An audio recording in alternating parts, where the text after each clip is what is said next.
ভারত তার জিডিপির 6.5% ব্যয় করে প্রতি বছর। তো আমাদের জিডিপি যদি ধরেন $500 বিলিয়ন হয়, 6.5%, আমি তুলনাটা বোঝানোর জন্য বলছি। 6% হলে 500 বিলিয়নের একটা জিডিপির, তার মানে 6 × 5 = $30 বিলিয়ন। তো $30 বিলিয়ন মানে 3,000 কোটি ডলার। 3,000 কোটি ডলার মানে প্রায় 4 লাখ কোটি টাকা। তো আমাদের এডিপির সাইজই তো এত না, ইনফ্রাস্ট্রাকচারে সেই পরিমাণ খরচ থেকে অনেক দূরে আছি। আর আপনি আমরা আগামী দিনে $1 ট্রিলিয়ন ইকোনমিতে যেতে চাই, তো অবকাঠামো তো দরকার। তো অবকাঠামোর জন্য, নির্মাণের জন্য যে পরিমাণ বিনিয়োগ দরকার, অবকাঠামো কি মনে করেন আপনি এখন ঢাকা চট্টগ্রাম ট্রেন লাইন, নতুন ট্রেন লাইন করবেন বা নতুন হাইওয়ে করবেন বা বাংলাদেশের অন্য কোনো জায়গায় হাইওয়ে করবেন, আপনি পোর্টের জন্য অবকাঠামো তৈরি করবেন, এলএনজির জন্য অবকাঠামো তৈরি করবেন, এগুলি সবই হচ্ছে অবকাঠামো, ইনফ্রাস্ট্রাকচার।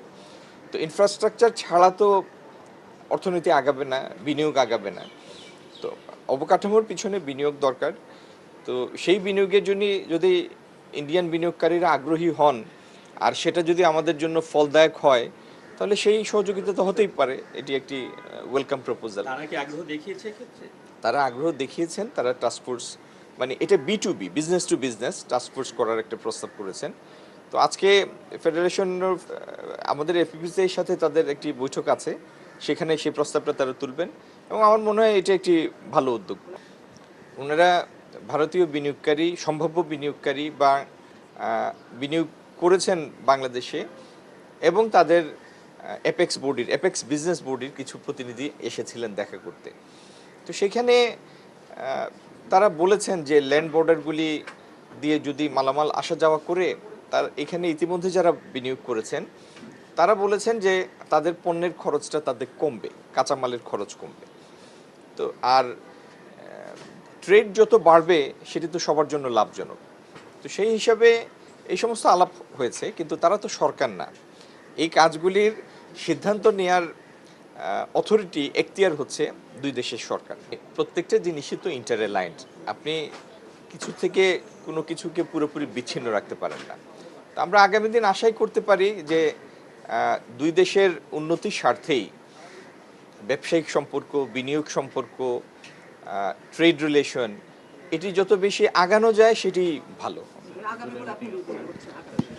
আমার ধারণা, আশা করি আগামী।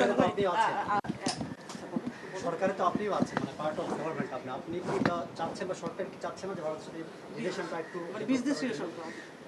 আমি কি বললাম এখন, যে সবার উন্নতির স্বার্থেই দেখেন, ইউরোপের দেশগুলি একটা কমন ট্রেড ব্লক করেছে, ইউরোপিয়ান ইউনিয়ন।